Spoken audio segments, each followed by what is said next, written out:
Now, before we jump into the news, some quick sports. Now, Deontay Wilder over the weekend lost in the 5th round with a knockout. Did you guys see the fight? You know I did. What you think? No, I didn't. I think that the good brother Deontay Wilder has had an amazing career, and I think that it's time for him to hang it up. Mm-hmm. I think that it's a wrap. I don't think that he has the will to fight anymore. I just don't. I know he's a warrior, but you can tell when somebody's heart isn't really in the sport anymore. And I think Deontay Wilder it's pretty much a wrap. It's a wrap. It's a wrap. I don't want to see no more. Now, also a wrap is Mike Tyson, Jake Paul fight. The fight will be postponed. Now, this is after the Ulcer flare-up, so that fight won't happen if you were looking forward to that fight.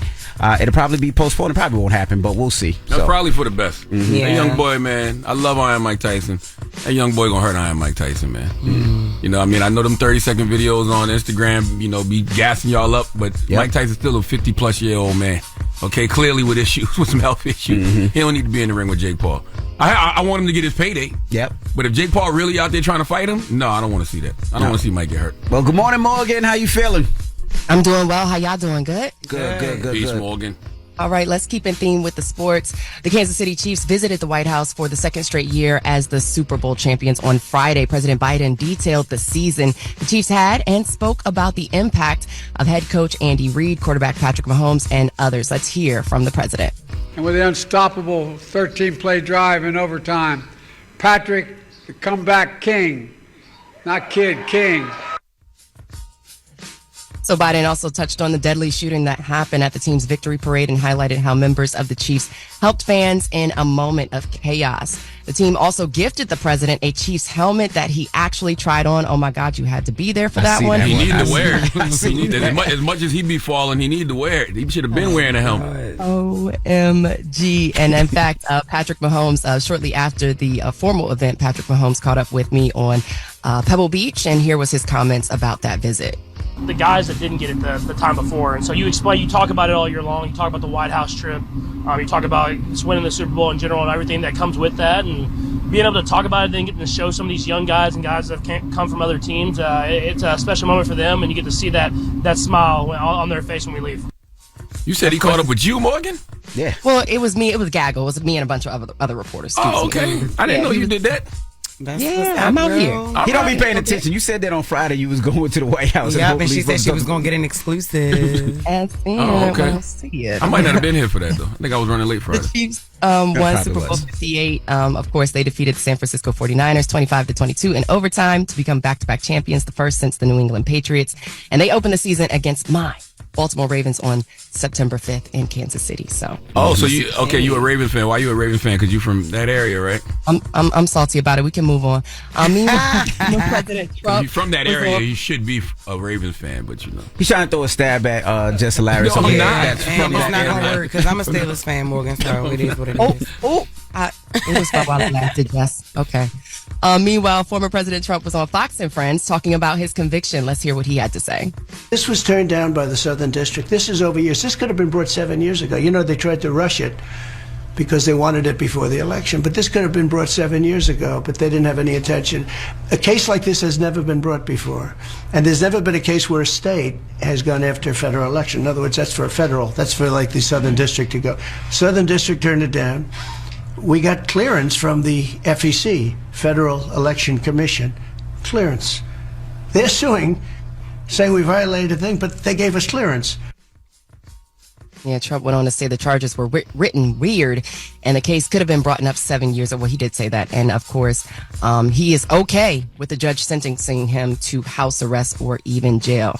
Now, South Carolina Senator Tim Scott says this conviction of former President Trump is actually uniting the Republican Party. Let's hear from Tim Scott. What we're seeing is never Trumpers calling me and saying, Tim, I'm on the bandwagon now. I've seen this two-tier justice system working against the President of the United States. It could work against me, too. It's not a two-tier justice system. It's more like a three-tier justice system, right? Because, there's one justice system for some white people, there's one justice system for black people, and then there's a justice system for presidents, meaning that Donald Trump didn't even get a mugshot for this situation. I have never seen Donald Trump in handcuffs. He did get a mugshot for one of them. Not for this one, the one in Georgia. Not for, the one in Georgia. He didn't get a mugshot for New York. Never put in cuffs. He didn't get put in handcuffs. Like, that don't happen to regular, everyday people. And, all of y'all out there, just please keep in mind, Donald Trump is not a political prisoner. He is not someone who was unjustly, beat by police or shot by police or clearly not killed by police. He broke the law. Okay, he went to court. A jury of his peers convicted him. It is what it is. And salute to all the MAGA crazies in my Facebook mentions. I don't be on my Facebook, but when you go on Fox News and say something they don't like about Trump, MAGA comes like the Beehive. Really? Matter of fact, MAGA might be worse than the Beehive. MAGA might be worse than the Barbs. So you're scaring the people who run my page. So please. Cut it out. All right. And it's not like y'all gonna listen. But. Front page news. All right, Morgan, we'll see you next hour. Got it. Everybody else, get it off your chest. 800-585-1051. If you need to vent, hit us up right now. Again, 800-585-1051. Let us know how your weekend was. Call us up now. It's The Breakfast Club. Good morning. The Breakfast Club. I'm dialing. Hey, what you doing, man? I'm dialing. I'm calling you. This is your time to get it off your chest, whether you're mad or blessed. 800-585-1051. We want to hear from you on The Breakfast Club. Hello, who's this? Yo, it's your boy Jay from PA. Jay from PA. Good morning. PA. Hello? Yeah, what's up, Jay? You can hear us? Yeah, I hear you. What's going on? Get it off your chest. All right, man. I just want to let everybody know, especially the brothers out there, especially us black men, man. Go home, man. Go home. That overtime, it ain't worth it. That money, it's not worth it, man. You gotta go home. I'm serious, bro. Like, what if I you just went needed? through something. Huh? What if you needed to keep the lights on at home? Listen. Charlamagne, listen, family is more important than anything, bro. I agree. Listen, for a year straight, I was working doubles almost every day. I almost lost my family behind this, bro. And she simply told me, she was like, yo, you just simply weren't there.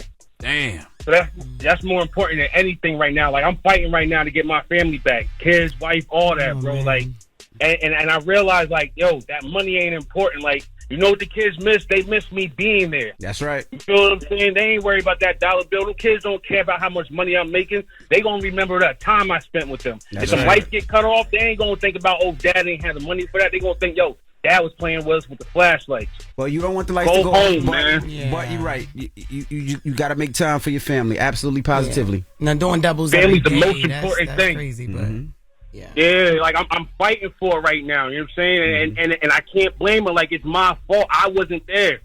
But you can't, and I don't want to. You're putting a lot on yourself. Yeah. But as a father, the first thing that we think is we got to protect and provide means a lot, and especially in this crazy world where people have been losing their jobs, things have been messed up. So you just want to make sure that you can pay for school, you can pay for activities, you can pay for your house, your car, and all those things. So don't beat yourself up too much. But man, you talking about activities? This brother right here, he just want to keep some food on the table and a roof over his head. And sadly, sometimes that's all it is. That seems like the bare minimum. But it's really not. It's actually a whole lot, especially what you're saying that you want to spend more time with your family, man. So I think we got to shift our mindset. A lot of times we think just being able to provide food and keep a roof over the head is the bare minimum. It's not. That is a lot. That's right. A whole lot. Nah. That's right. Time is more important than anything. Like, right. I just switched up jobs. I took a lower paying job. I'm working third shift so I could be home with them all day. Like, I don't care about no money no more. Respect it. Only them. I respect only it. them. I respect it, my brother. Salute to you, man, and salute to being a stand-up man for your family, brother. Absolutely. Have a good one, brother. Hey, Charlamagne, can I get a book, bro? Yes, send my guy a book, because he don't got no money. He don't have no extra money to buy another one. Send him a book right now, Eddie. Jesus. Eddie, get it. Put him on hold and get my guy's address and send him a copy of Get Honest or Die Lying right now. That's the least I can do for you, brother. I appreciate it, bro. Yes, sir. Have a good one, man. Get it off your chest. 800-585-1051. If you need to vent, hit us up now. It's The Breakfast Club. Good morning. The Breakfast Club. It's a new day. This is your time to get it off your chest, Wake up. whether you're mad or blessed. It's time to get up and get something. Call up now. 800-585-1051. We want to hear from you on The Breakfast Club.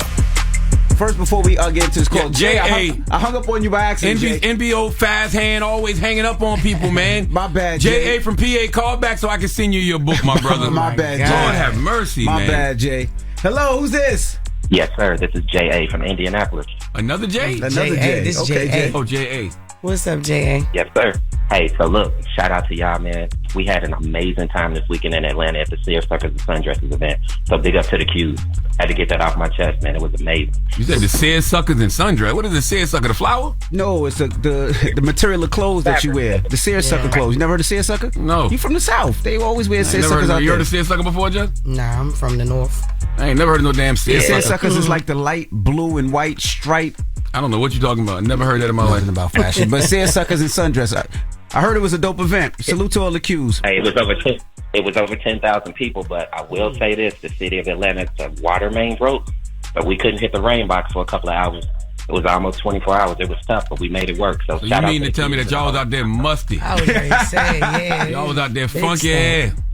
It cut back on, but everybody was accommodated and made it work. But it was a good time, man. So add another S. Sears, suckers, sundresses, and stank. Hey, I appreciate y'all, man. Thanks for letting me get out my chest. All right, brother. 24 hours? Oh, and there was somebody out there still trying to have sex. Cut it out. He did not say that. Lord have mercy. Hello, who's this? Good morning. This is Travis calling in from Nashville. Jay, Trav, what's up, man? Get off your chest. Nashville, white Atlanta. I love Nashville. Well, first off, Jess, congratulations. Shout out to you. Thank you. Uncle Shar, I have all three of your books on audio. Thank you, brother. Because I work a lot. Yes, sir. I work a lot, so it's easier for me to listen to them. Envy, my man. Yes, sir. I've been to all of your car shows. Both of them in Atlanta, the last one in Memphis. So from here on out, I'm identifying as a 5-year-old. So I can slide in free, my brother. That's right. And I got your book, too. I bought your book from you last one in Atlanta. That's what it is. I appreciate you. That's what's up. We're gonna announce it. We're gonna announce it tomorrow. And yeah, in the car show, kids 5 and under are free. So we encourage you to bring the kids. But yeah, we're gonna announce it tomorrow and everything in the cities and all that tomorrow, brother. Thank you. I appreciate it. Uncle Shar, can I get some books, bro? Can I get an autograph book, bro? I got you. That's easy, man. That's easy. Listen, Thank you so much. I already made the national bestseller list, so I ain't got no problem handing out these free books. You hear me? I support. Yes, sir. Hold on, all right? Thank you so much. And I'll see you at the car show this year. Put him on hold, Eddie. I'm gonna put him on hold. I got him on hold. Don't hang up on him like you hung up on Jay from PA. And Jay from PA, if you're listening, please call back. My I bad, ain't Jay. even able to get through no more. Hello, who's this? Hey, what's up with it, now? What's up with it? Hey, what's good, man? Grand rising to all you beautiful people over there. We are not biscuits. Please don't say grand rising us. Just say peace. Hey, look out, brother. You the same man that played the man on there that gave us information by saying good morning. Saying morning came from a slang term about people mourning and praising their people that passed away, right? I don't know what the hell you talking about. Oh, man, come on, man. Yeah, you do. Y'all played it. I heard it on here. I ain't never heard nobody say no stupid. I just been a lot of stupid stuff said up here on Jess stuff, but I ain't never Come on, heard nobody. Charlamagne. Boy, it was hard for me to rock with you, but I started rock with you. You say a lot of things, but your approach at it is so wrong. Like, you like Charleston White. He say some good things, but his approach is wrong to it. But yeah, y'all did say it about people saying morning, about the slaves, about the white man was saying to the slaves about morning the next morning. You have a good morning about morning of a person that they lost. All right, well, salute, brother. Yeah, I've heard Yeah, that. right I on. just never heard Charlamagne. Well, salute. I never say that. But yeah. Salute. What's up, though? Hey, man, I just want to say, man, I thank Trump the man, for this. I ain't gonna lie to you. He took care of business, and then he ain't coming out dancing to nobody's tune.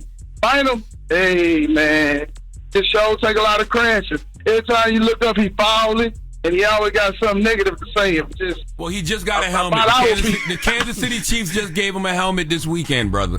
Okay. They gave him a helmet. I don't know if that's gonna say he rattled already. His little brain rattled already, man. Oh, Let me ask you a question. You voting in November? Man, come on, man. Of course, man. All right, just asking. Of course. All right, man.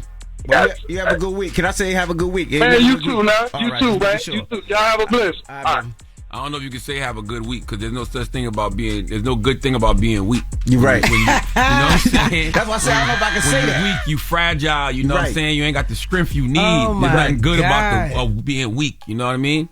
Yeah, You right. that's crazy. Get it off your chest. 800-585-1051. Now, when we come back, we got the mess. Jess, what we talking about?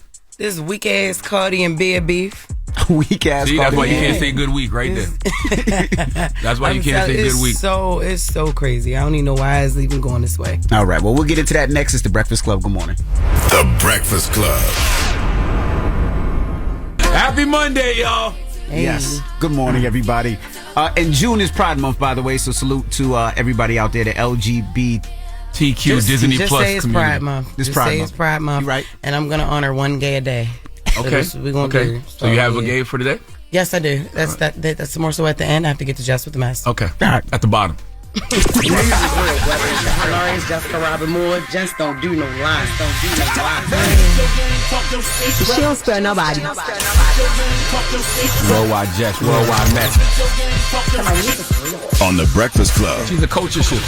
She was able to get y'all to see something and understand something that nobody could get you to see. It's time to set it off. So we know Cardi and Bia have been low-key beefing for a while, but the beef became bigger over the weekend after Cardi's verse on Wanna Be remix. Before we get into it, some backstory. So the beef allegedly started last year after Cardi dropped Like What, which sampled Missy's song, She's a Bitch. Bia also had a song out that she sampled the same Missy song, and then she supported claims that Cardi was copying her style. Bia publicly stressed that she didn't know Cardi and didn't have a problem, but then in April, she took a shot at Cardi on the Bitch Duh song. That was the remix with Dreezy, Ken the Man, and Lakia. And she basically said, I don't know why we don't have audio for that, but she said, how you say you run it down, but you can't walk on the beat. Can't walk on the beat. And then I can never turn my phone on just to cry on the live. I hate a sneaky nigga, pick a side. So just little shots being taken here and there. Apparently this is what made Cardi address her on the Wanna Be remix. Cardi 8. Yeah, she did. 8. And that was just like real cool, light, simple, whatever. And that was on a remix. She didn't even make a whole song to address her. I thought that was pretty slick and cool. Then Cardi went live on Instagram to address the situation, what happened. And this was it. I'm so appalled at the fact that she thinks that I'm copying her or that I'm stealing from her. Cause there's nothing that she do that I like. I don't like her music. I don't like her style. I don't like how she look. I don't like nothing about her. I don't even see the so it's like more or less. When I did my first song, Like What, I been did it before you put it out. And then Enough, which she thinks that I copy her ad-libs and whatever the something with the beat. I called her. And we ended up the conversation on a very great note.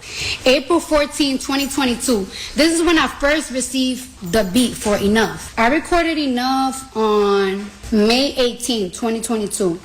So in that live, Cardi did have a lot of receipts. She even had the conversation between her and Bia. She said it started a little rocky, because Cardi said I was a little ghetto. I got on her a little bit. But then, we ended cool. Like, it was all right. We are friends, but it ended all right. And then for me, I was just like, Cardi, don't give it this much. Because it's like, whatever. You ate her up on a song, whatever, and that's it. But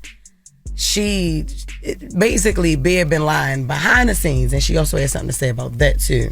I have a special bond with my We're not perfect, but we got a bond. For you to try to come and lie on my and say some like that, and then you trying to put it on a song, bitch, put it on a song and put receipts out, cause you can't lie about my with no receipts. And when you lie about my make sure them is legit, cause I'm gonna take you to court. You could diss me all you want. You could talk about how I look, how I can't rap, blah blah blah, whatever the I don't give a Since we here, go ahead, go stream Bia music. Give her some streams, guy. She needs to recoup her publishing. But we ended up the conversation very nicely. You still kept going to the internet dissing me. I can understand why Cardi reacted that way. Yeah, because like you just said, you going around saying, I'm cheating on my husband. When you start playing with people's marriages and vows. With a mutual friend. And you're going to get smoked. Being sneaky, So Bia hopped on her own live and she said she wasn't going to do much talking about the situation. So she proceeded to preview a full diss track toward Cardi. Yeah, fought all over them bars. Gracie's Corner got 24 hours to respond. I'm telling you. I felt like, okay. Now listen, the beat is hard. I like the beat. It's cool. But my thoughts on the actual diss record, I'm just like, I think that's why she previewed it in the middle of the night like that. Nah, she don't need to. Yo, a couple comments I saw was funny.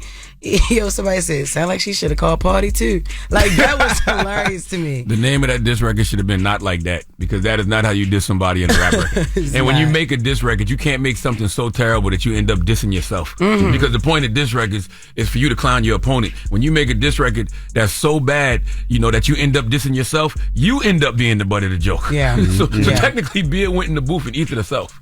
And I just just was like, damn. And I think that's why she just tried to preview it to see if she was going to drop it or not, to see if people liked it.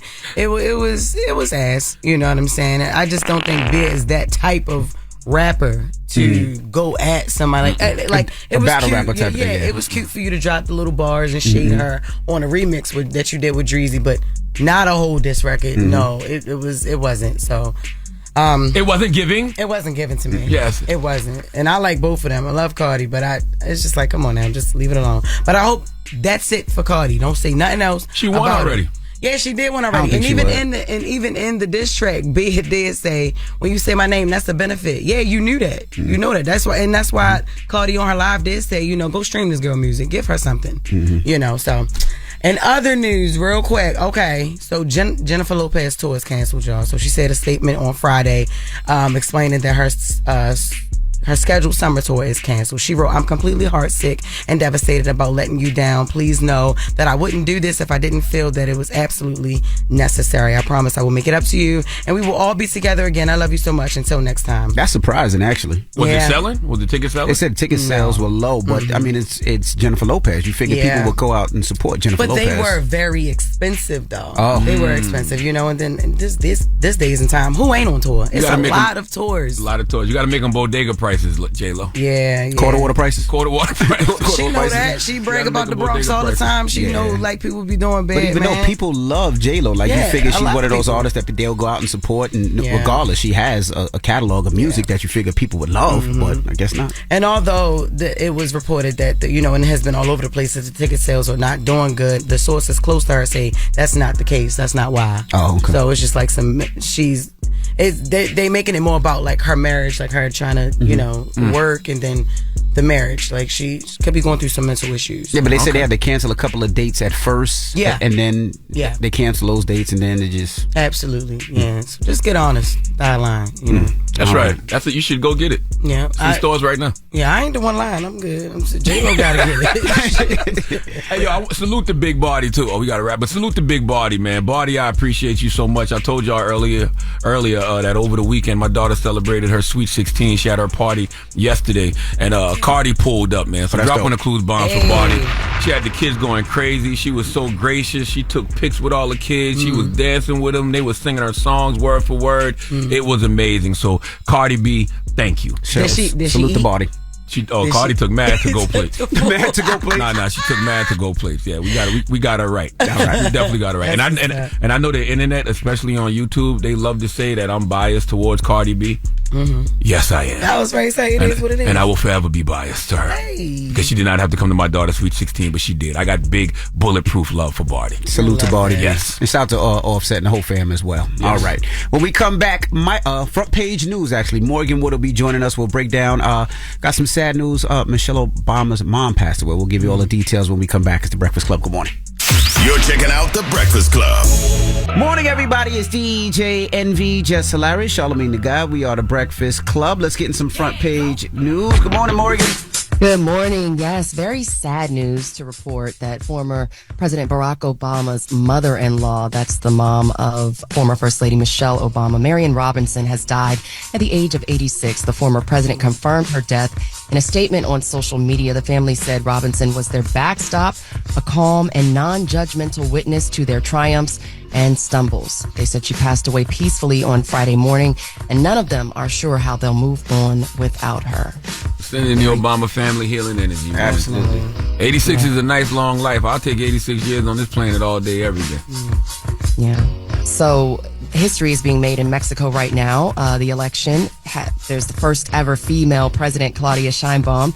She has pledged to govern with the same principles as her predecessor, Lopez Obrador, calling that a good thing for all Mexicans. So Obrador took to X on Sunday to congratulate Sheinbaum, noting it appeared that she won most of the votes.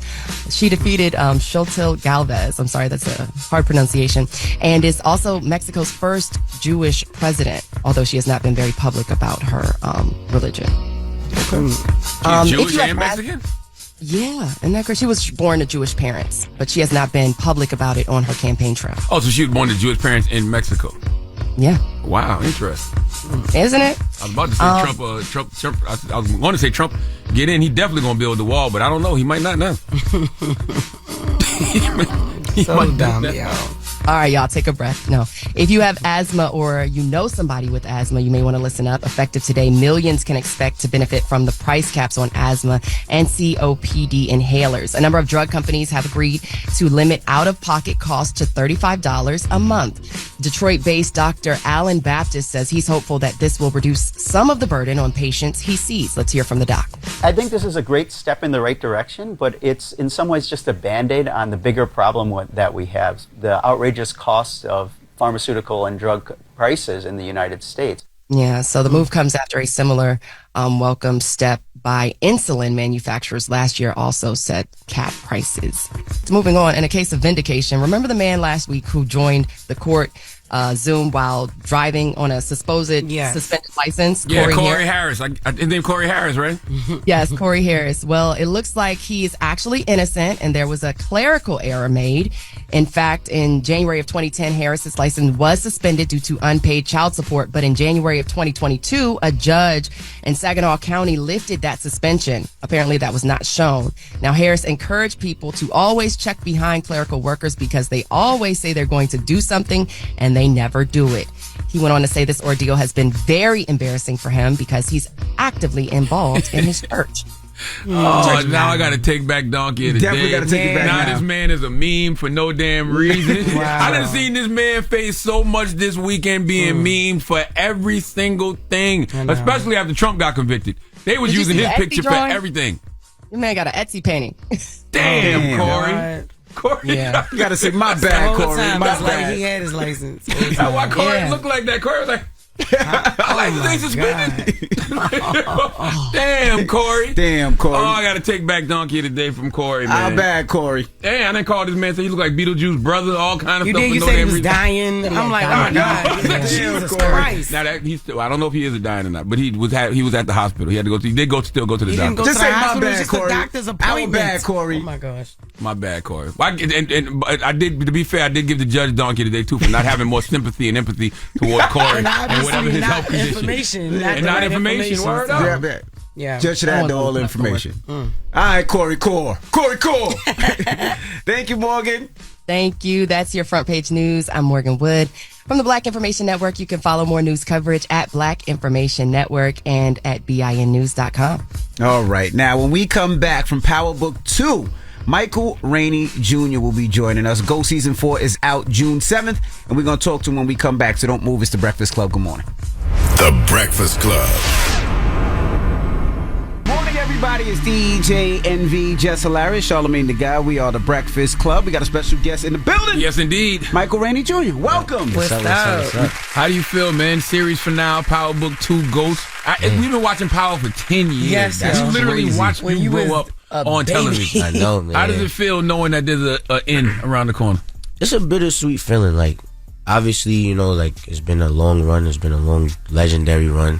But, like, God's timing is everything, and, like, everything got to come to an end. Mm-hmm. And also, like, I feel like it's just time. Like, it's just time for, to, step into the next chapter of my career, be looked at in a different type of light. Mm-hmm. Everything was great, and I'm thankful for it. But I'm definitely ready to, to move on into the next chapter. So I'm happy about, the end and everything. Because it's a good time. It's not like it's dragged out or anything like, oh, when is it going to end? People is like, no, don't end it. So it's like, I'd rather end on that note rather than like, oh, when is this going to end?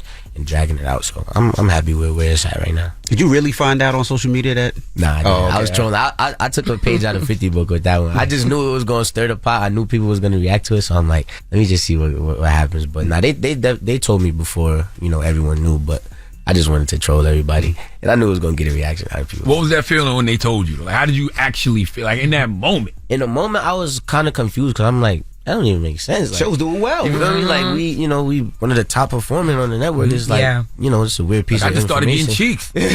I just started getting cheeks on the show. I started getting lit, man. I was just about to get another car. No, you wasn't. Man, don't get me started with the car business. Because they got me that Porsche and they took it right from me. The same day. I was like, damn. I'm like, bro, I can't even enjoy my whip. But nah, I mean, what happened with the Porsche? Yo, remember, man? Tariq been walking for years. I'm like, my he Porsche coming too big. into all Took this. the same day I got it. It was over. Yeah, first time he got a car, they took it from him. I was like, damn, Fib, why you just get this boy a car? They didn't want me to be driving. But what about on set though? Like, cause I know you're pretty close with your co-stars, and with it coming to an end, how does it feel on set? On set, it was just regular because we didn't know that we were filming our last season. Like while we were filming, we was just like, all right, let's just let's just make this season better than last season. We wasn't filming season 4 with this is the last season in the back of our minds. So once the season was in the can, that's kind of when like all the news started being passed around. You feel me? So we were all set at that time, but obviously I spoke to some of my cast members and stuff, and they was confused and a little bit disappointed.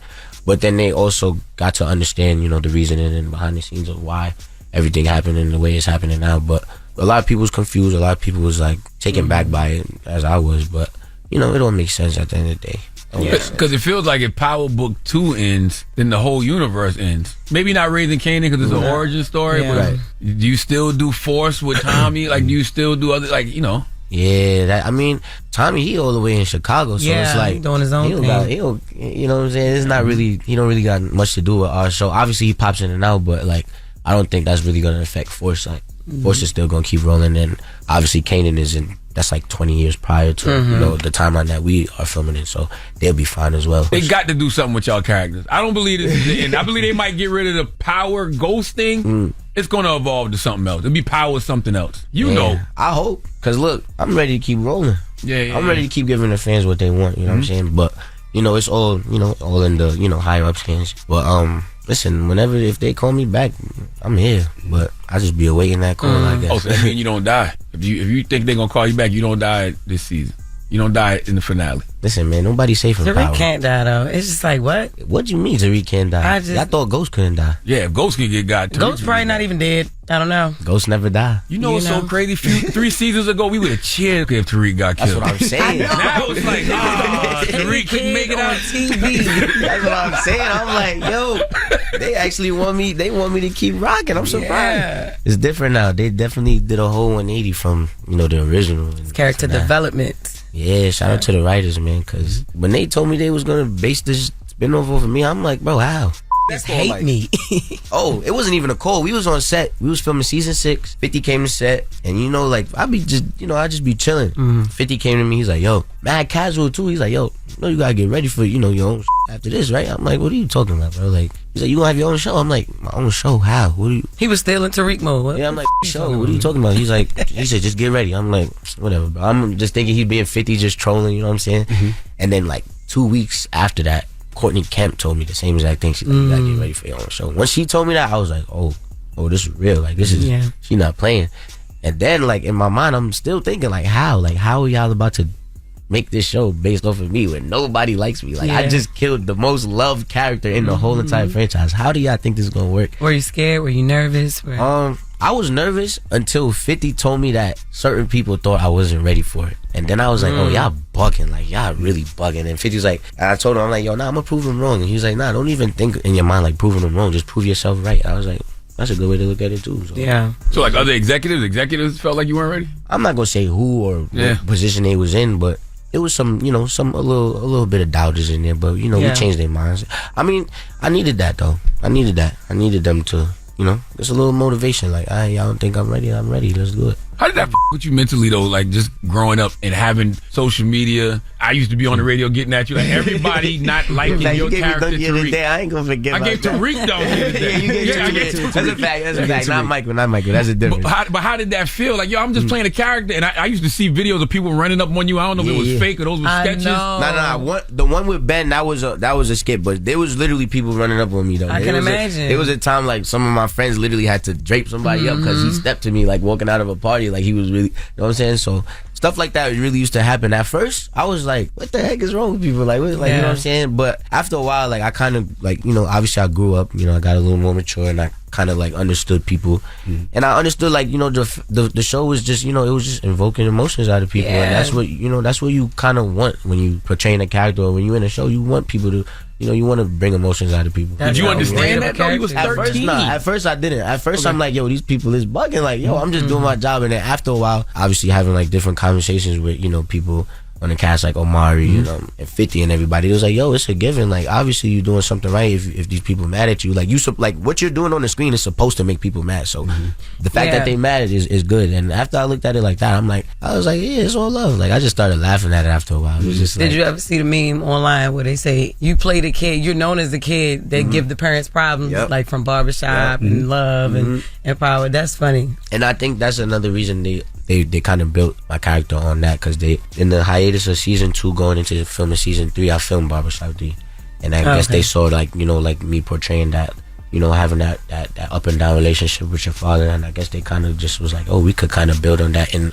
our show, and it kind of just translated. That's really just the writers. Like, they literally look at everything outside of the show and really build on that. Like, even the reactions from the fans. Like, that's another reason Tariq started doing more and more crazy stuff, because they saw that the fans was reacting to it. That's why Tariq got a car. Yeah. That's why Tariq got cheeks. Yeah. Those Exactly. are the 2 things people were like, yo, when he gonna get his car? When he gonna get some action? And they literally wrote that in. That's a fact. All right, we got more with Michael Rainey Jr. When we come back. It's the Breakfast Club. Good morning. Morning, everybody. It's DJ NV, Jess Hilarious, Charlamagne the Guy. We are the Breakfast Club. We're still kicking it with Michael Rainey Jr., Power Book 2. And of course, Go Season 4 is out this week. Jess? So you be doing music too. Yeah. That's your music. What do you like more? Like passion. I know it's a high demand for you to act, obviously, but your music, is that something that you've always wanted to do? Oh yeah, like I fell in love with music before I fell in love with anything artistically. Like, when I was a baby, my mom used to just put me to sleep listening to like Beethoven and stuff. I used to just hum it, like, like just humming it as a baby. I was like 5 around this time. I was at my grandmother's house, and I heard KRS-One, The Bridge Is Over, like that little piano melody. That just stuck in my head like the whole entire day until I got back home and I got on the piano,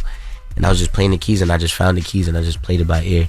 And then like more and more songs would start coming on. Like, I was just like, hear like Public Service announcement by Jay-Z. I play that on my piano. Like, there's little stuff I could just remake. I was just be playing it on my piano. So you play instruments too? Yeah, I used to love the drums a lot. Piano, I used to play that. I mean, I still do here and there, but like a lot more back in the day when I had a piano teacher and all that. Rest in peace, Mr. Mitchell. But yeah, and then as I got older, I kind of just got into like you know, the electronically producing on my computer and stuff like that. And it was really Ryan Leslie that inspired me to really start like making beats. I love Ryan Leslie. Yeah, he's super tough. Like, when I was young, I used to watch his little vlogs when he used to go to the studio and like make his songs. Like, the one video that I really used to watch damn near every day was when he made Addicted. That video when he was in the studio making Addicted with Cassie and stuff. Yeah, bro. And then I literally made that whole beat like from scratch myself. Like, I remade it when I was like 12, and then I was just like, yo, I gotta start making beats. And then after that, it was just like, I'm just keep making beats. Yeah. Oh, so you essentially learned how to make beats watching YouTube videos. Yeah, basically, That's this whole generation. Just everything's on YouTube. I literally was just watching Ryan Leslie. I'm like, yo, he's tough, bro. Like, he's so tough. And he made everything from scratch. So I was just like, yo, I was super inspired. And I would just hear the song, and then I just, you know, just start playing it by ear, and then just start making the whole beat. And after that, it was time for me to make some beats. Yeah. That's what life after Tariq gonna be? Music career? Drumline? It's something I do for fun. Like, obviously, like, I would love to make a career out of it, but I'd rather just do it for fun for now. Because like, once you kind of really start making careers out of certain things, it kind of stops feeling like fun, you know what I'm saying? Especially like with music. Like, I be getting into those spaces where it stops feeling like fun, where I have to like, I gotta get these beats out to this person. I gotta get this. And that's when I'm just like, I get overwhelmed. I'd rather just like make beats for fun. And whatever, you know what I'm saying? Like, me and my friend Joey, like, we got hella songs, like some mad songs. We actually dropped a tape last year, like around my birthday, and I executively produced the whole thing. I produced every song on it. I did all like the track list and everything. So like, that stuff was fun, you know what I'm saying? Because that's just my homie. So we was just chilling, like just making stuff, and it just turned into being a project. I just be having fun with it. I got to listen to that. Do you keep Tariq out the studio? Hell yeah. Or sometimes you get a little Tariq and then you go in and start rapping about keys and No. I ain't gonna lie though, like, when I be bored, like, I'll probably make like 5-6 beats in a session, and we got like a whole like an hour 30 left, and we would just get in the booth and just start rapping, like, you know, some fun stuff. But nah, I leave Tariq in Steiner Studios. How much influence does Staten Island have on you?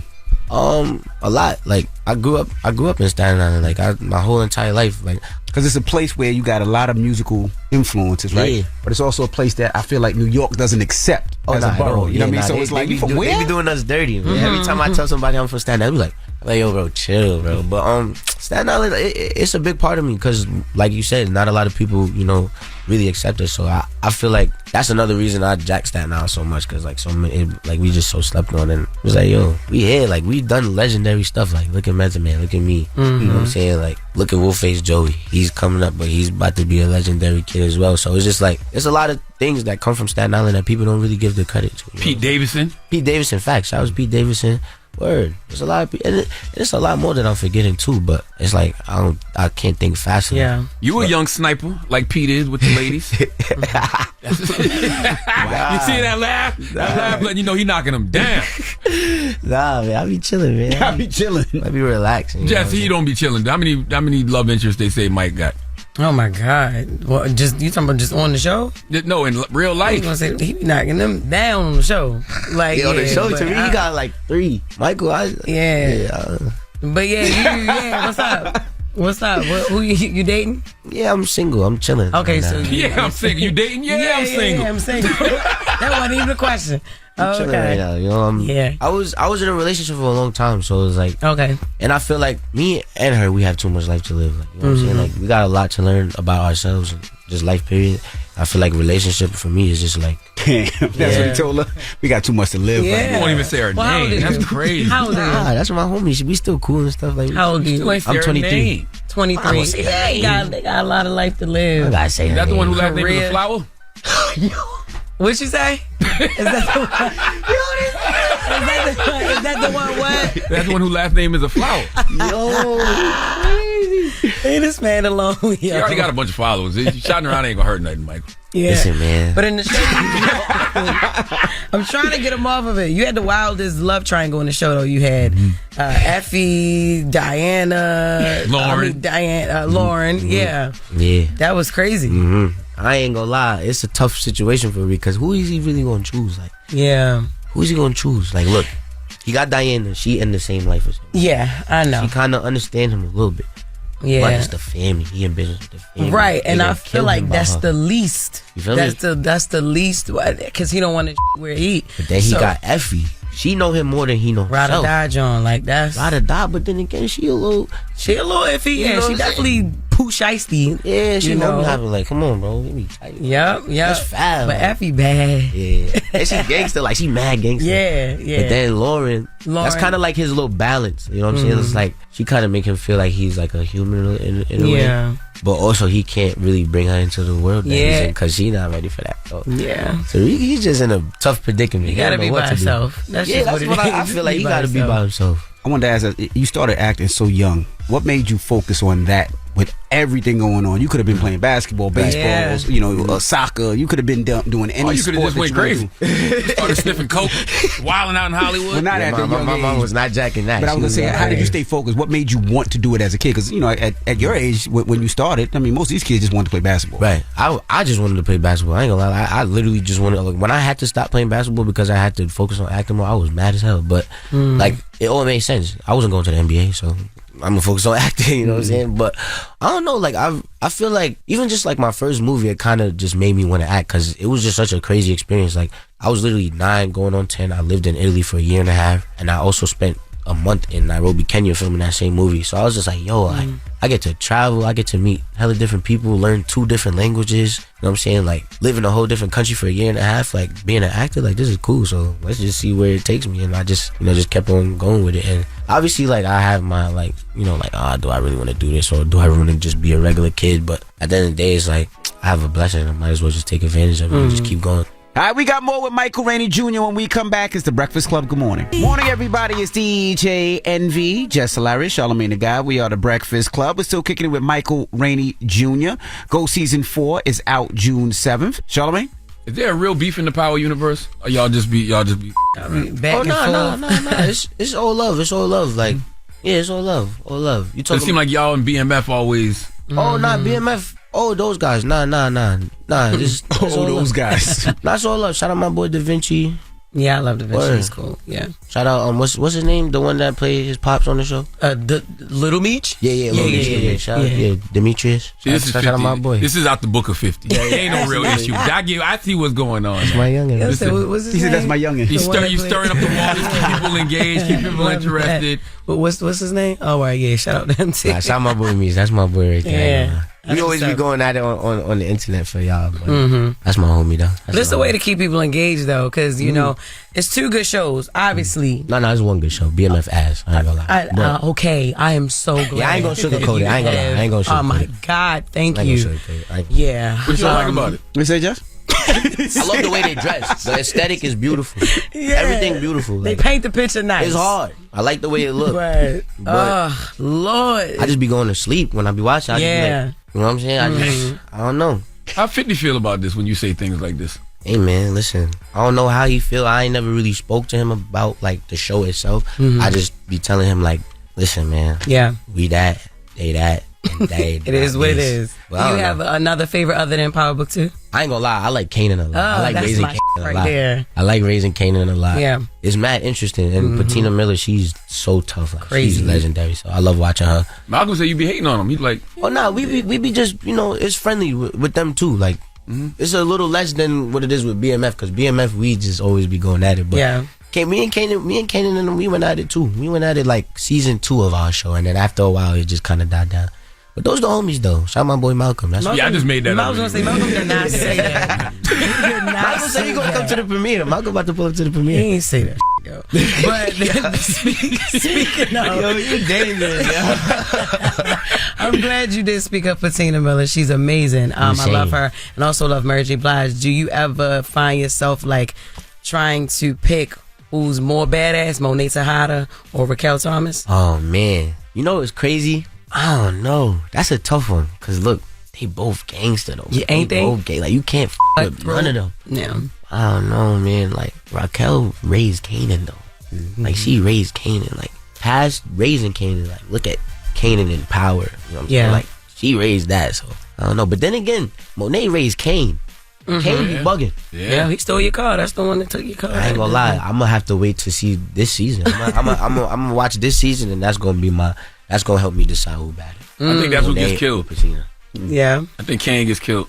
That's not. Y'all seen Brayden come through last season at the end of Yeah. last season. That character development crazy. I love knows who Brayden. got hit? Yeah. You know what? I also love that y'all are actually closer That's my in real dog. life That's too. my boy How right did there. that happen? Because y'all got a podcast and everything. Yeah. I don't even know. Like we just.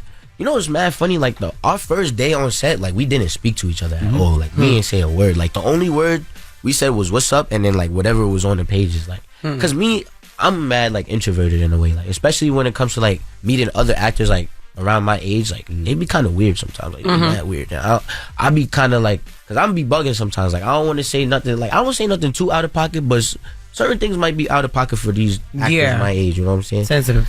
So like I was just, yo, what's up? Let's get the work done, whatever.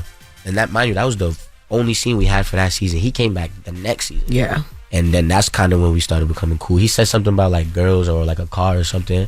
I was like, oh, he might be a normal person. Like he might not just be one of these weirdos. You know what I'm saying? I might be able to relate on some things. He said something about some cars. I was like, all right, you normal. And then after a while, you know, we just started chopping it up off of set and everything, and we became hella close. That's my dogs right there. Did him and Tommy Joseph really have beef? Oh yeah, that was a crazy situation. That was a real issue? Yeah, cause I'm just there like, damn, like I'm in the middle of it. I'm like, it's my brother, it's my uncle. I'm like, hey, what's up? But it was really, I feel like it was just like a misunderstanding, I guess. Like I don't really know exactly like what was like the core like reasoning between everything, behind everything, but what I saw was, you know, the same, that whatever happened on stage, and I guess they, you know, they spoke about that after, you know, at Tycoon Weekend, and you know, they hashed it out after a while. But yeah, in the midst of it, I'm like, damn, bro, what I'm supposed to do? Like I'm just in the middle of everything. Mind your business. When you see white on white crime, white on white, your business. They'll figure it out. That's what I did. I minded my business. I was like, y'all handle what y'all gotta handle. I'm here. I'm chilling. You need something from me? Let me know. G, you need something from me? Let me know. But I was trying to be nosy because I was there. You wasn't you? see. was at Tagoe. Yeah, I was trying to You was at see. Taco Weekend? Yeah, and I just can't come this year because I'm pregnant. I'm just asking. But yeah, I was there, yo. Yeah, I was there. It was crazy. It was a crazy situation. I'm like, no Yeah. way this is real right now. I'm like, this is happening. Yeah. Now, are we going to get any, like, I don't want to say unexpected, because everybody think Ghost coming back. That's true. Is Ghost coming back? And if he did, would you think that was corny? Better not be coming back 20 years later. What Listen, would you think y'all it was heard corny? Tariq say ghosts never die. Yeah. So, I don't know. But like, where the hell would you go for 10 years? Like, for, it ain't 10 How long has years, it but been? it's How like, long has it been on I would say since it's you like died? 7 years. Well, no, like 5 years ago. I like 3. I like 2, 3. Hell Yeah, because you're still in no. college. Yeah, you because can't. What, in the, in the show. Yeah, in the show. I'm geeking. Like in the Okay, show I'm thinking timeline, about it's like, real probably life. like 2 years, maybe. A year and a half, 2 years. Oh, okay. Well, all right. I'm thinking about how many years ago he died in real life to us. Okay. Oh, yeah, that was a long time ago. What happened to your little sister? Not Raina, the other one. That's like, Oh, Yasmin. the baby. they never talk like Yasmin. Where's Yasmin? Yasmin's She with the chilling. grandmother, ain't she? Yasmin, they didn't even let Yasmin grow up on the show. Yeah, she with grandma.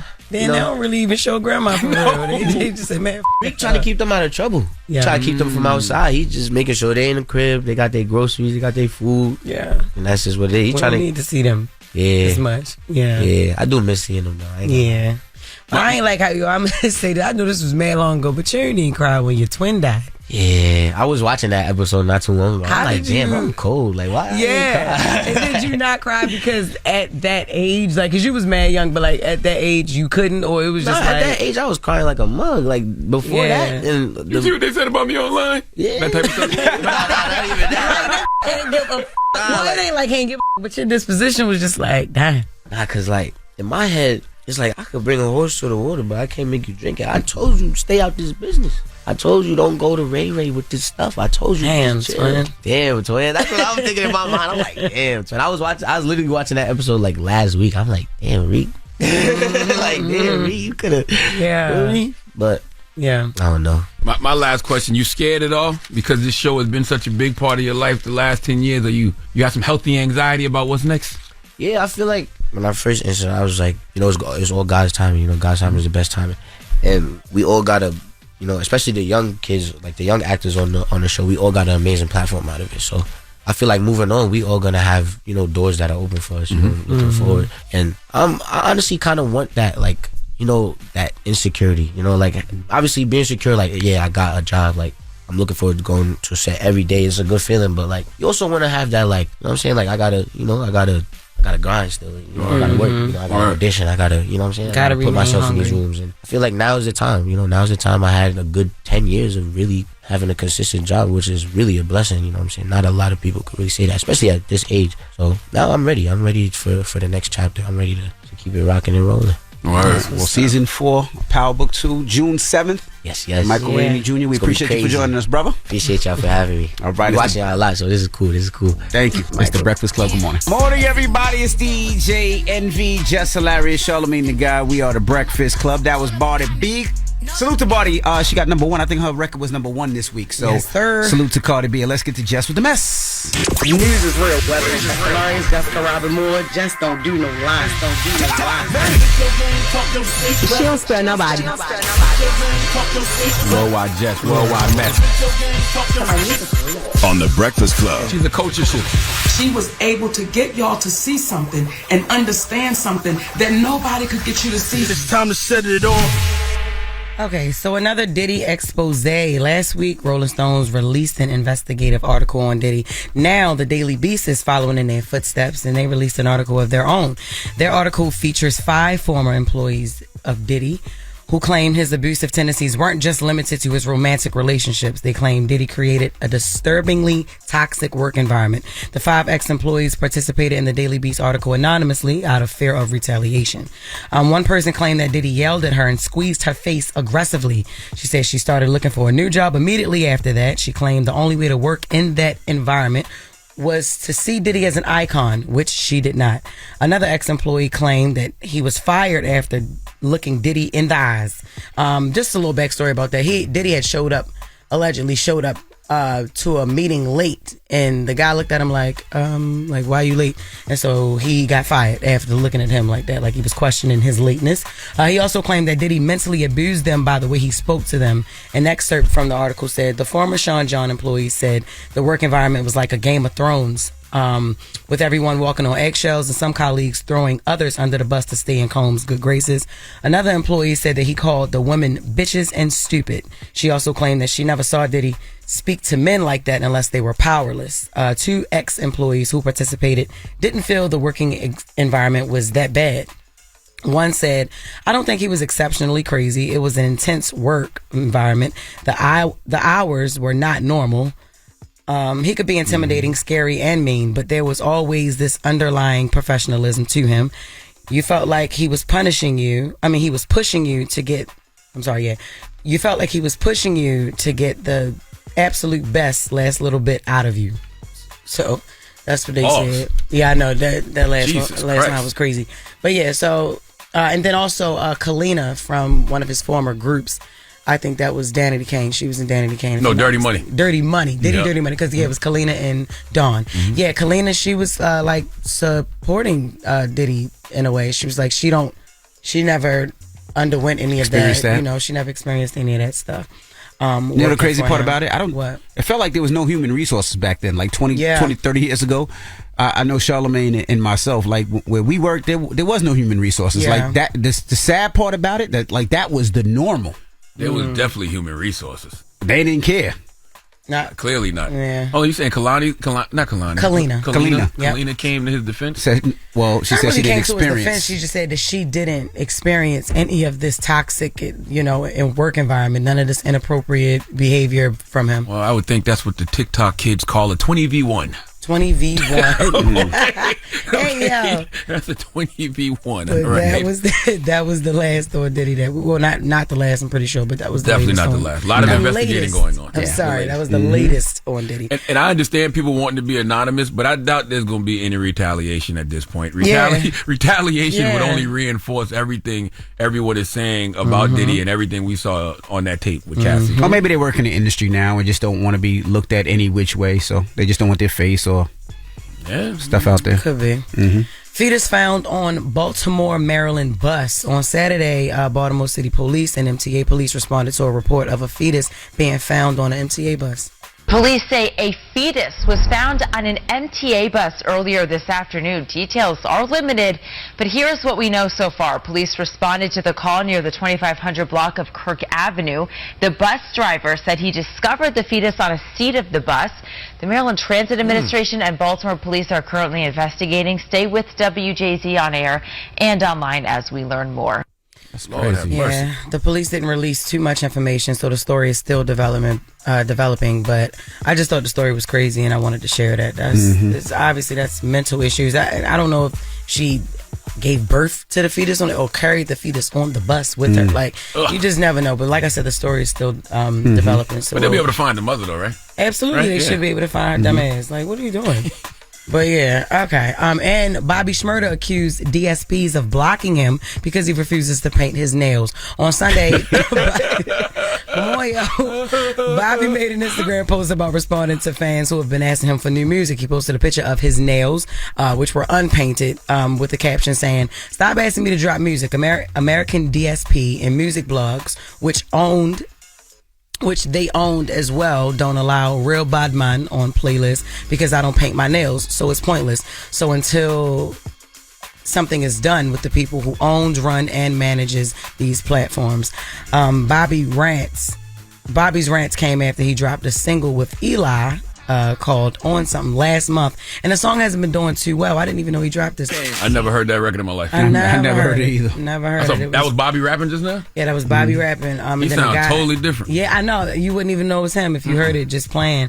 Yeah, one comment said, "Knock it off, bro. Your music has been ass since your release." Another person responded and said, "Keep it a buck. It has nothing to do with you not painting your nails or whatever you trying to claim. The music has been trash. Rowdy out here doing fine because the music is decent. Stop crying, get in the studio, and make some fire-ish." That's the remedy. I think he should listen to. I would usually tell people not to listen to comments, but those sounded like two very constructive comments right there. From fans of his. Yes, Bobby, if you don't got no records, just say that.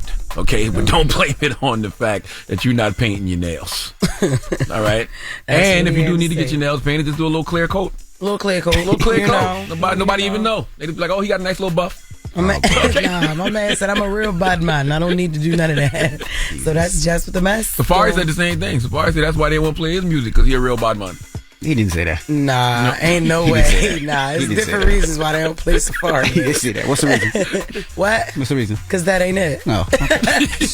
It just ain't it. He's a better writer than he is an artist. All right. Well, thank you for Jess with the Mess. Charlamagne, who you giving that donkey to? Man, for after the hour, we have to take back a donkey. Okay, because last Thursday, Corey Harris got awarded Donkey of the Day. So we got to take back a donkey and give the donkey to who should properly get it in that situation. We'll discuss. All right. Ain't no we. You the one that give it out. I'm tired of getting in trouble for stuff you be doing. I said we? I ain't say we. Yeah, you said we got to take it back. We ain't give it out. Well, we be getting them bonuses. All right, we'll get to it next. It's The Breakfast Club. Good morning.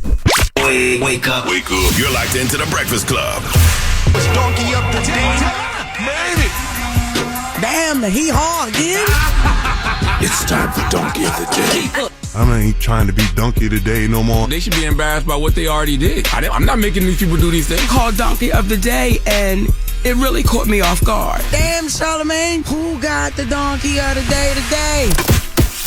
Well, Jess Hilarious. Donkey of the Day for Monday, June 3rd goes to the Honorable Judge Cedric Simpson. It also goes to the Director of Saginaw's Friend of the Court, and it goes to the Secretary of State in Michigan. Okay, the clerks, everybody who was behind the injustice that happened to Corey Harris. Now, last Thursday on May 30th, I gave out a double donkey, and I gave it to Corey Harris and Judge Cedric Simpson because Corey was caught driving during a virtual court hearing for a suspended license. Y'all remember that story, right? Yep. Okay, if not, let me refresh your memory. Let's go to Local 4 News for the report, please.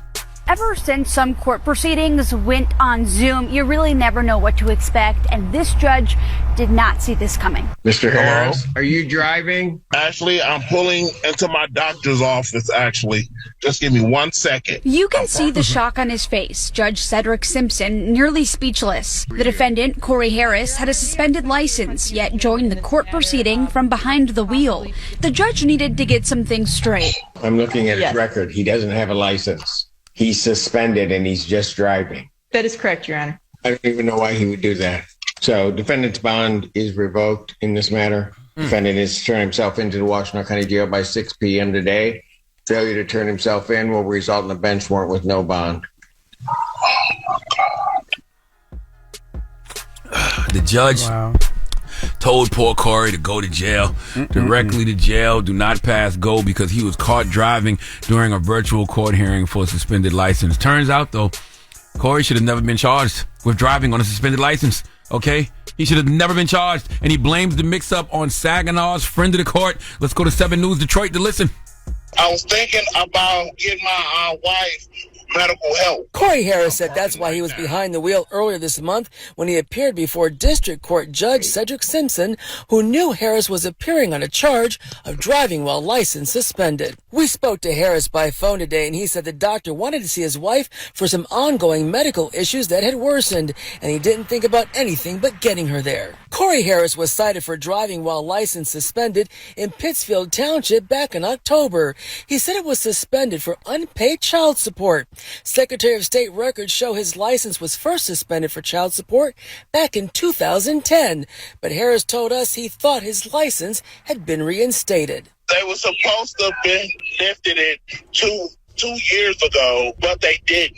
And according to the Saginaw County court records we found, Harris is right. In January 2022, a judge rescinded that suspension on his license, but for some reason that information never got to the Secretary of State, where even as of today, his license is still listed as suspended, the same records the judge was going by. It's very embarrassing.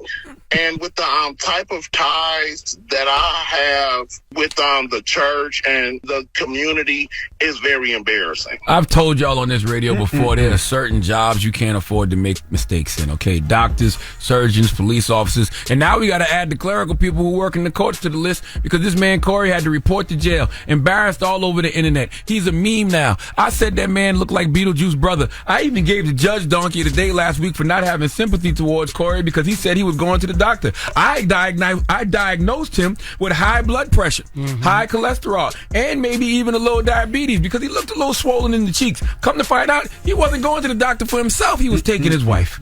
Corey, I apologize for naming you Donkey of the Day. I got to take that hee-haw back. Give him that hee-haw in reverse one time, Red. That's right. That's creative. This is what I don't understand. How come the public defender wasn't aware that Corey's license wasn't really suspended? The public defender should have been doing some type of research on the case. This is why public defenders get a bad rap. The judge don't have this kind of information. That's what lawyers and public defenders are supposed to do. Present the proper information to the judge. Or maybe the public defender didn't know because in 2022, as you just heard, court records showed that a judge rescinded the suspension, allowing Corey to drive again, but that information never got to the Secretary of State because even as of last Thursday afternoon, Harris's license is still listed as suspended. And that's the same records the police and the judge were going by. Poor Corey had to spend 2 days in jail. And you heard Corey say, with the type of ties that I have with the church and the community, it's very embarrassing. And you know there's nobody more judgmental than church folks. It's a damn shame you had to deal with this, Corey. Not to mention, everybody and their mama went in on Corey. Listen. Even the judge is speechless. That's Michigan, courtroom there. A man facing, yes, a suspended license charge, made a court appearance while driving. He still doesn't have a license, and now he's got an appointment at the jail cell. I mean, it's the judge's reaction as well. Wait, do I have this right? Are you punking me? I mean, ladies and gentlemen, that man right there might be one of the dumbest individuals we've seen. I mean, when you talk about bloopers or straight dummies, okay, and you think about a top 10 category, that dude is on it. So once again, I want to take back the Donkey of the Day I gave you last week, Corey, and I'm sorry that your 5 to 6 bottom teeth have been broadcast to the world. I studied this meme this morning, okay? Because when I think of that meme, I think of glasses and teeth. So I went to count his bottom teeth, and he's got between 5 and 6. Pass this to Jess Hilarious. Jesus. You and Envy, look at that, Jess. Just count how many teeth you got at the bottom. Just count them up. 6. It's 6? Yeah. Let me see. Because I can't tell if it's 2 teeth really close to each other that look like one big tooth. No, Uno, that's what dos, it looked tres, like, but cuatro, no. cinco, So it's seis. 6. It's 6? Yeah, it's 6. Okay. Anyway, please give Judge Cedric Simpson and the friend of the court in Saginaw the sweet sounds of the Hamiltons. Oh, now you are the donkey of the day. You are the donkey of the day. Yee-haw. Come on now, y'all got to make sure y'all measure twice to cut once, man. Humans make mistakes, but damn. That is crazy. That's crazy. And you even said that this man is dying. I said he had high blood pressure. You said that, and I was like, oh. And maybe high cholesterol. And a little bit of diabetes. You said just a little bit. Because he is dying, and y'all don't have no sympathy. I was like, Jesus Christ. I was pretending to be his lawyer. That's what I would have said in court. Look at this man yawning. Corey Cole. He got 5 to 6 teeth in his mouth. You're not making it better. Look at him. You're not making it better. Oh, my God. I'm just saying. Corey Cole. Okay. So that's why he was looking like, oh, my God. Yes. Oh, my God. Yes. Man. Now it makes sense. He couldn't believe it because he knew better. You should send him your book. I ain't reading. Yeah, no, those reading glasses. I had to look. I had to make sure. I wanted to make. That's why I looked at the pictures. I wanted to make sure they was reading glasses. You're right. We sent him a copy. Corey Cole. Patty. All right. Well, thank you for that donkey today. Yes. All right. Now, when we come back during Get It Off Your Chest, a gentleman called this morning and he was going through it. He was having a little pain, and that's because he was trying to get his family back together. I just want to let everybody know, especially the brothers out there, especially us black men, man, go home, man. That overtime, it ain't worth it. That money is not worth it, man. You gotta go home. I'm serious, bro. Like, what if I you just need went it? through Charlamagne, you know, listen, family more important than anything, bro. I agree. Listen, for a year straight, I was working doubles almost every day. I almost lost my family behind this, bro. And she simply told me, she was like, yo, you just simply weren't there. Damn. So that's more important than anything right now. Like, I'm fighting right now to get my family back. Kids, wife, all that, bro. Man. Like, kids don't care about how much money I'm making. They gonna remember that time I spent with them. Yeah, hey, nobody on their deathbed ever said, I wish I spent more time at the office. That's right. I wish I spent more time at work. So that is the question. 800-585-1051. It's balancing work-life. Work-life balance. Work-life balance, right? Because, when we all start out in this industry, all we think about is work, right? Well, myself, thinking about is work, thinking about preparing our kids and making sure that they have everything that they want. But a lot of times, all they want is just mom and dad. So let's discuss. 800-585-1051. We're talking work-life balance when we come back as The Breakfast Club. Good morning. The Breakfast Club. Steady calling my phone. It's topic time. Call 800-585-1051 to join into the discussion with The Breakfast Club. Morning, everybody. It's DJ NV, Jess Hilarious, Charlamagne the Guy. We are The Breakfast Club. If you're just joining us, we're talking about a gentleman that called during Get It Off Your Chest. You could hear from his voice that he was upset and he's really just trying to get his family back, just trying to make some changes in his life. This is what he said about work-life balance. I just want to let everybody know, especially the brothers out there, especially us black men, man, go home, man. That overtime, it ain't worth it. That money is not worth it, man. You gotta go home. I'm serious, bro. Like, what if I you just went need through Charlamagne, listen, family is more important than anything, bro. I agree. Listen, for a year straight, I was working doubles almost every day. I almost lost my family behind this, bro. And she simply told me, she was like, yo, you just simply weren't there. Damn. So that's more important than anything right now. Like, I'm fighting right now to get my family back. Kids, wife, all that, bro. Man. Like, kids don't care about how much money I'm making. They gonna remember that time I spent with them. So we're asking 800-585-1051, what are your thoughts? Now, all of us, we at one time worked a lot. I worked super a lot. And the reason being is I wanted to prepare and set up my kids for the future, right? You hear so many different times about generational wealth and having things. And I just remember the things that I wanted as a kid. And, I got pretty much everything that I wanted, but I always wanted more. And I wanted my kids to have more. I wanted to pay for my kids' college tuition. I wanted a nice house for my kids. I wanted them to be able to do things that I didn't do, whether it was activities, travel places that I've never been. So I worked extra hard. And sometimes that meant me missing some of their stuff, meant me missing their games, meant me missing activities. I tried to make as many as I can, but when it came to the dollar and their stuff, I made it my business to try to make sure I was able to afford all of that. Definitely. The good thing is I had a wife that understood that. So my wife was like, no, I understand how this industry is and how this business is. You could be hot tomorrow, today, and then next week be cold. So go get it. As I started making more money, I realized that being there for my kids is more important. Yeah. And maybe not having whatever it may be, but to actually be at my kids' games, to be at the soccer games, to be at my daughter's events. So you had to figure out that balance. But I also think it's your partner and understanding that your partner is cool with it. Now, you work a lot. Yeah, definitely. And that's what I'm learning right now. I'm actually, I've already learned, but I'm making, steps to have Ash with me like now, because when he was younger, I missed a lot. Like, even when he started playing football, I did shows on weekends, so I couldn't be at his games. And then I was doing shows during the week as well. I would sell out like shows. That was a little flex, but I would sell out like during the weeks too. So I would be working like Tuesday, Wednesday, Thursday, then Friday, Saturday, and Sunday. And Ash was living between my mom and his dad, so I missed a lot of his school stuff. I missed like doing homework with him, and I missed a lot of his first years of football. And now that's why I'm glad I do have this job now, where I can actually be stationary. He can come up here with me and this new baby. But you also talk about there was times where you didn't have electricity.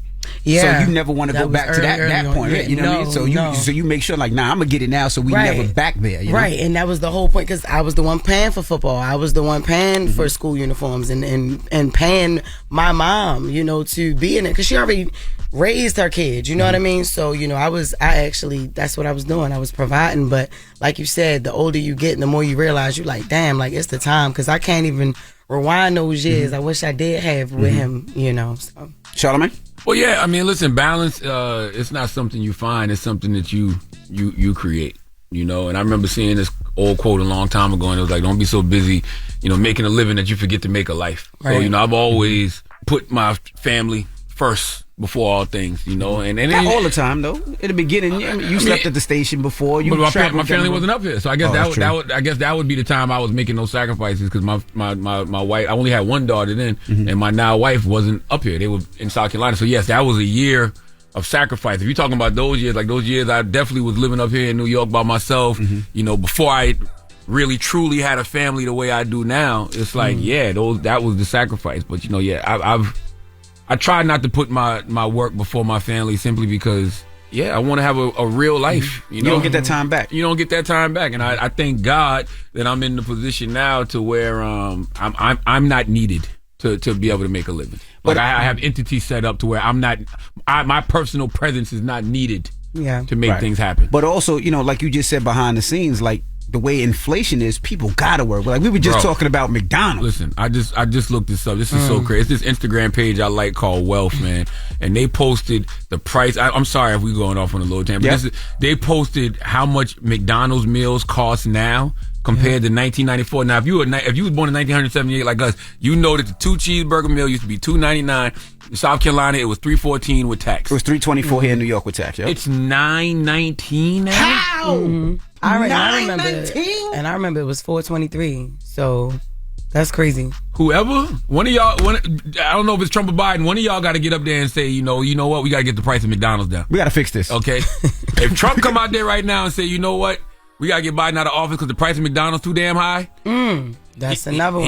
He gonna get a couple people to vote for him. So all it takes is a little McDonald's. There's gonna be a couple big backs out there that vote for him. All right. D.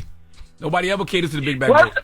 Hey, D, what's going on? Hey, Charlamagne, lay off us with them big bags. We are luxury guys, sir. Joe, I'm sorry, man. I was sticking up for you because I was talking about the price of McDonald's being too high. What if she don't even eat that? Don't do that.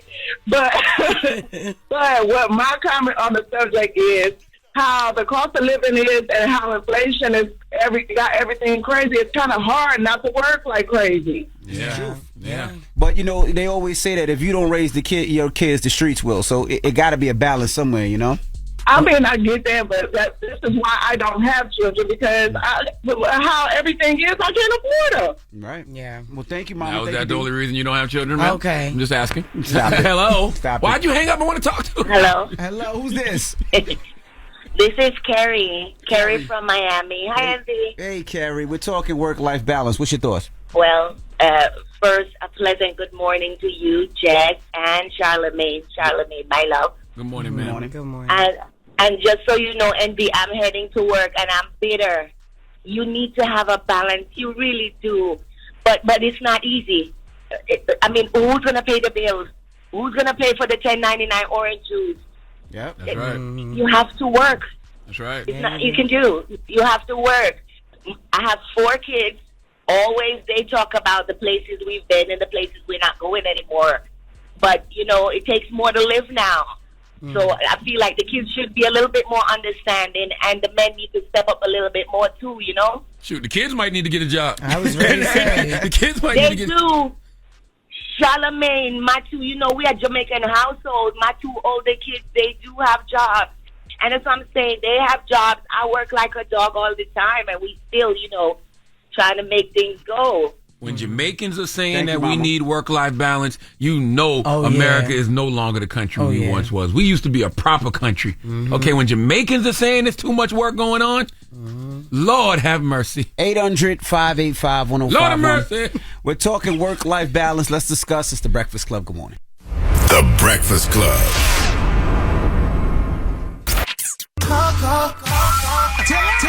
Made it.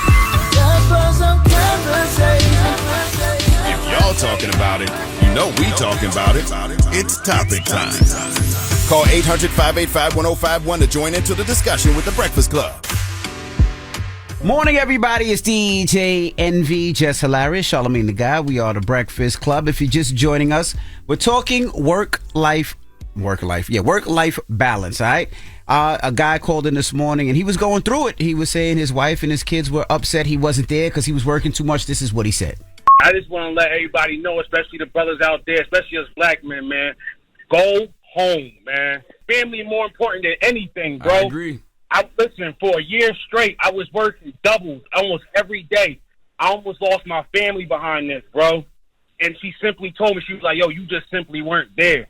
Damn. So that's more important than anything right now. Like, I'm fighting right now to get my family back. Kids, wife, all that, bro. Man. Like, kids don't care about how much money I'm making. They gonna remember that time I spent with them. So we're taking your calls, 800-585-1051. Hello, who's this? This is Randy.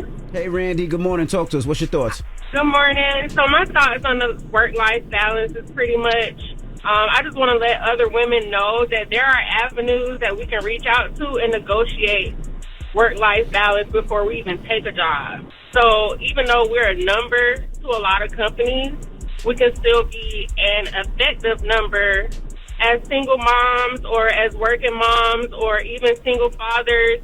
You know, we can manage that work-life balance with our kids, because what are we really balancing? Kids and house and job, you know? Now, Randy, what you did say in these notes when you called was something that I used to say all the time. My first years of working in radio, for the first 10 years, I never took a vacation, because I was always scared that you take a vacation and somebody else fills your spot, and then you don't get that spot back when you come back. Mm-hmm. So I never took a vacation for the first 10 years. Not at all. Mm-hmm.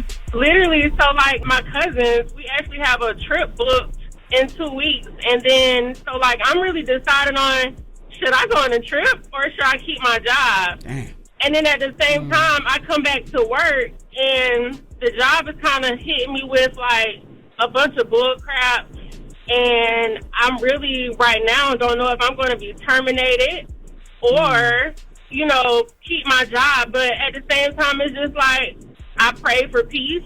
If this is what's happening, I get my 401k, and guess what? Me and my son are going to go on vacation. I'm going to have a great summer, and they're missing out on a great, talented performer. But it's okay. Life goes on. I'll get another job. Yeah. All right. Thank you, Mama. Hello, who's this? This is Rashawn. Rashawn? Yeah, man. Talk to us. Work-life balance. That's really something I'm dealing with now. I hear that you always say how you wanted to work yourself to be able to take care of your children. Mm-hmm. And I basically had that same exact motivation from my father myself. I pretty much was raised up, build a house from the ground with myself. So I put that same work ethic myself and went ahead and moved like 900 to 1,000 miles away. But the problem is, I almost passed out at work last week, feeling bad, still pushed through. And then I ended up having to call it in.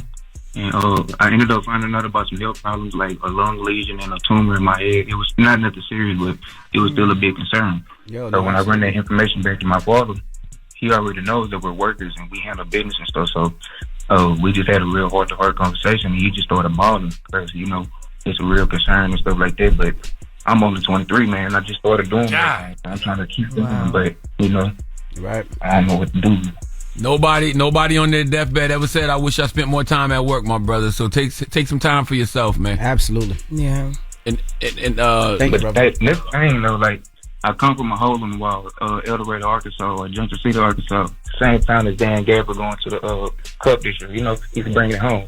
Shout out Dallas Mavericks. But that's the thing, like, we come from nothing, bro. So literally, I was working as a welder for like $18, and where I'm at now, you can make that at Amazon. So I was able to get out here, start there, and now I'm up from like a different job. I'm at like more than I ever made at any job, period. So that's my main thing, is the money. Like, there's nothing out there for me at all. It's a hole in the wall. My pops, that's the thing he knows that I'm in the best place. Like, we got the best doctors out here where I'm at and stuff, so he really doesn't even want me to take the risk to come back down there either, just to waste the time or whatever. So, but if I'm out here, I gotta work. That's the problem. Damn, my brother. Sending you healing energy, man. Absolutely.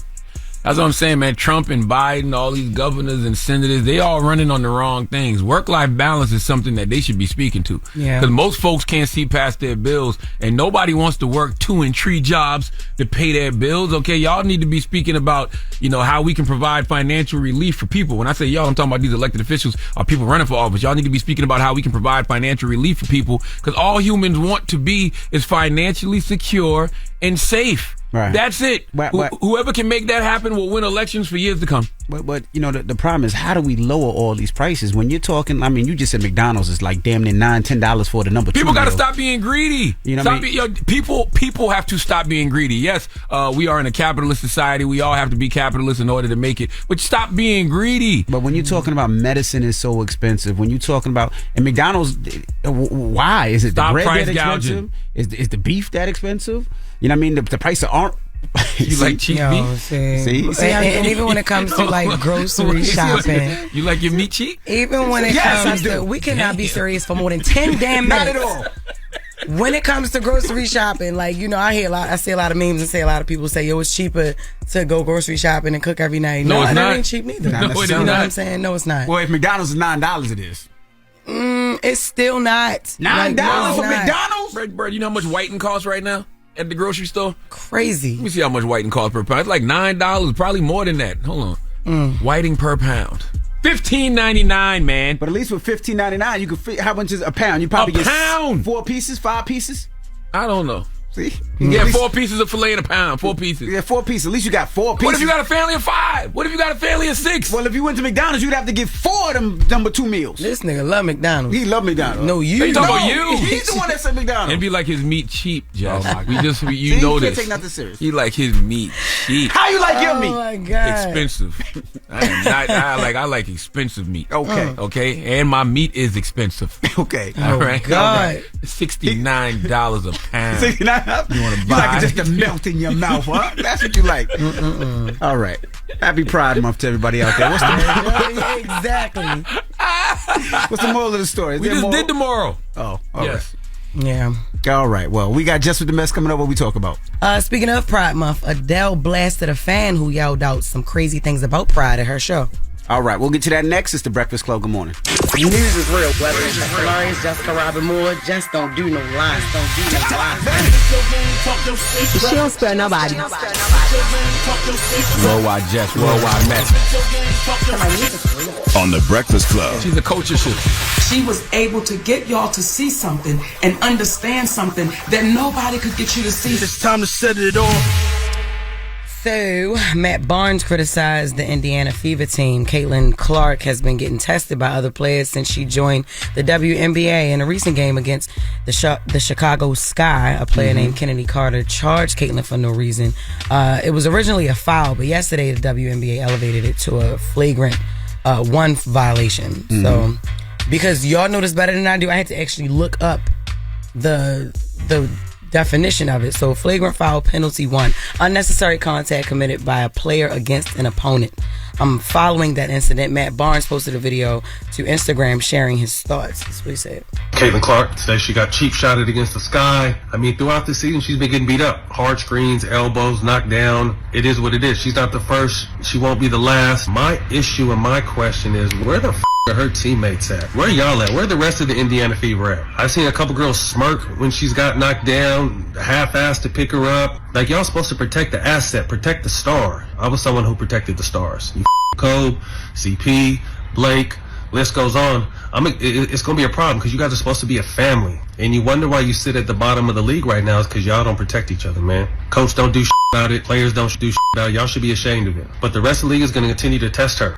Yeah, He's right. I agree with everything he said. Absolutely right. Matt Barnes is not wrong. They need an enforcer to protect their star. Like, hard, tough play is supposed to happen. Nobody in the WNBA is supposed to take it easy on Caitlin Clark. It's going to be rough for her. But when somebody hits you with a cheap shot like that, you need someone to get your lick back. No, that's it. Like, when they knocked her on the floor, that girl should have checked that girl immediately. Pushed her, shoved her. Like, nah, that's just you don't do that. basketball. Yeah. You see that with Oakley. You see that with Dennis Rodman. You see that with Steven Jackson. Ron Artest. What are you talking about? Yeah. Anthony Mason. Robert Parrish. You remember Robert Parrish? Remember that time I think it was Bill Lambert, he had fouled, I'm born Draymond Green. Draymond Green. I was born in 1978. But remember Larry Bird got fouled real hard? And then on the next play down, maybe it was the next game, Robert Parrish hit him with a 3-piece. Yes. Damn. Immediately. Like, immediately. With a 3-piece. Bam, bam, bam. That wasn't a basketball. There is no way in hell that anybody will let their player, their star player, get pushed on the floor and nothing happen. But her own team hating on her too. You know what I mean? They hate on her too. So you think so?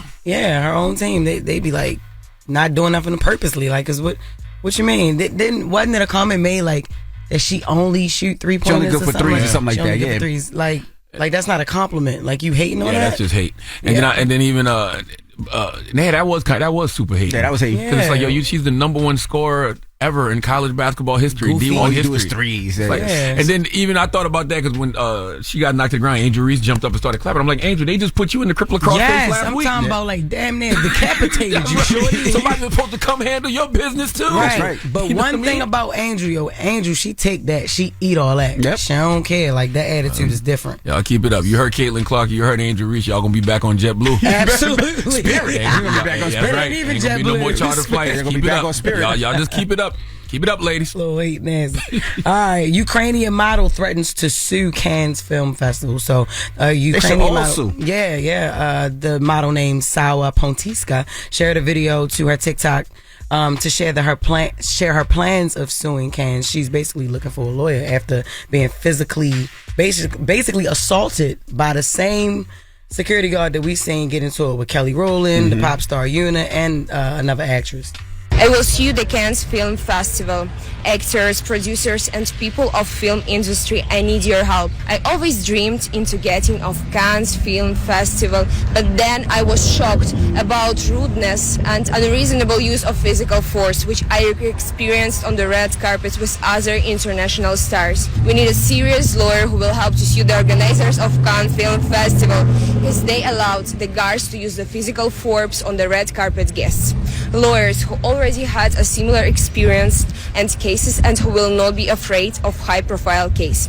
Lawyers, write me on Insta. If you are victims, write me on Insta about your case. And followers, please, maximum like and repost.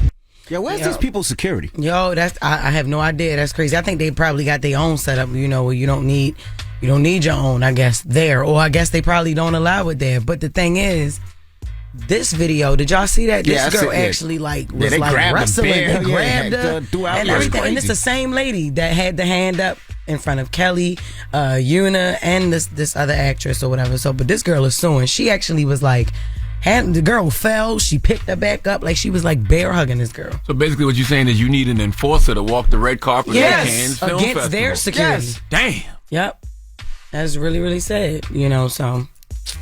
Yeah, but I did say that Adele went off on a fan in the crowd. Basically, she was sitting there, and she has talk breaks, like in between songs or whatever. And somebody in her crowd, on June 1st, that was the day one of LGBTQ+, their Pride Month. They was like, Pride sucks. And she was like, what you say? She was like, Pride sucks. And so she started telling them that was ridiculous and don't come to her show or like shut up and all that. But I wanted to give a big shout out to her because she stood up for that. She stood up for Pride, and it was June 1st. And she has a lot of LGBTQ+ fans who came out to see her at that show. And I also want to. Isn't sucking what makes you gay though? You know what? You want to do your gay day? We'll do it when we come back. Absolutely, yes. Coming up next. That's right. To honor Pride Month, I'm going to do something each day. I'm going to honor one gay a day until the last day of the month. So, no, it does not sound crazy. One gay a day. Okay. All right. And I just loved how we just ignored Charlamagne. Absolutely. The gayest of them all. The mix is up next. Let's go. Morning, everybody. It's DJ NV, Jess Hilarious, Charlamagne the Guy. We are the Breakfast Club. Now, it's Pride Month. Yes. And what we doing today? We are honoring one gay, the first and foremost gay. I love him so much. Big Sexy. Envy, you did a show with him before. That's right. Yes. And he did. He's actually a really, really good person. He's very sweet, passionate. I love Big Sexy for many reasons. He was also featured on Zeus, and he's very big on Instagram. He's known for doing these videos on social media, period. But he's known for doing these videos with women who, like, he has like a walkway. He'll put you on a walkway and he will hype you up and he walked behind you. And I actually did a video with him as well a couple weeks ago in Atlanta. But his birthday is coming up, which is why I want to honor him as well. And he's having a big birthday party in Atlanta on June 8th, y'all. So y'all show y'all support. But he has walked with like some good people like myself, Monique. He just walked with Monique. Jocelyn Hernandez, Cynthia Bailey, Candy Burris, Yandy, Saucy Santana, he also walked with. No. Yes. I gotta go see that one now. You ain't tell me about that one. Yes, now. they did. Look at him so excited. Look at him so excited. That Big Sexy is funny. And Yes, his he vertical is. leap, he got at least a 72-inch vertical Oh leap. yeah, He gets up. That man got Ja Morant hops. Yes. Don't play. And he also walks with like amputees. Mm-hmm. He did a wheelchair person.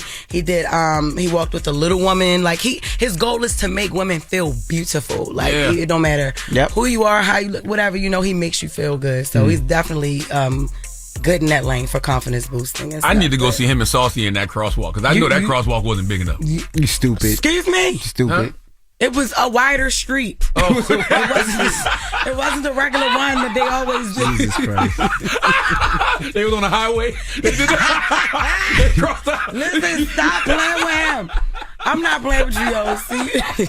Shout out to Big Sexy. I love Big Sexy, man. I And love Saucy you, baby. Santana. Yes. The show, the show we was on with him. It was a dating show. Yes. And he found out his boo cheated on him. Yes. And he was very upset. And, No. And yeah, he didn't have well, he had Beijing. And when I tried to console him, I had got like Beijing all on my shirt. Yeah. Hey, nothing new for you. It's usually your Beijing. Now it's somebody else's. Salute to you, Big Sexy. Oh, yes. I love him so much. So, yes, we honor Big Sexy today. All right. When we come back, we got the positive notice, The Breakfast Club. Good morning. Good morning, everybody. It's DJ NV, Jess Hilarious, Charlamagne the Guy. We are The Breakfast Club. It's time to get up out of here. Yes. Charlamagne, you got a positive note. I do, but I want to tell everybody thank you for going out there and purchasing my book, Get Honest or Die Lying, Why Small Talk Sucks. We debuted at number 9 on the USA Today best-selling book list, so I have another national bestseller. And I will be in Washington, D.C. tomorrow. I will be at the Arc with Books for Sale by Mahogany Books. So 7 p.m. tomorrow, I'll be at the Arc with Mahogany Books. With Mahogany Books. Angela Rye will be moderating that conversation, man. So go to whysmalltalksucks.com to get your tickets. whysmalltalksucks.com to get your tickets to see me in D.C. tomorrow at the Arc with Books for Sale by Mahogany Books in Washington, D.C. Okay? Now, the positive note is simply this, and I want y'all to remember this on this fine Monday. Somebody out there needs to hear this. It's already meant for you. You heard what I said? It's already meant for you. Start accepting and start believing. Have a blessed day. Breakfast Club, bitches! Y'all finished or y'all done?